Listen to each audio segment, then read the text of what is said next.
बस छठी मैया चलस गुड़ गावो धीरे धीरे पाक बाड़ी प्यार से उठावो बस छठी मैया के चलस गुड़ गावो धीरे धीरे पाक बाड़ी प्यार से उठावो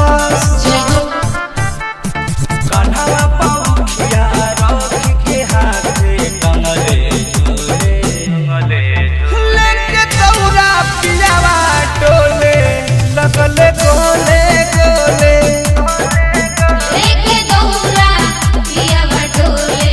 लगले गोले गोले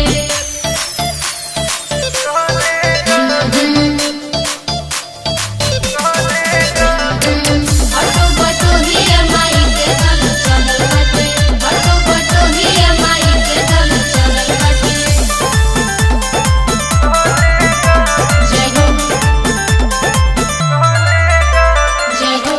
कृपा गोसैया के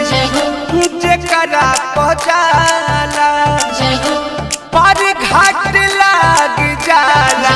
सहिए नु कहाला कृपा गोसैया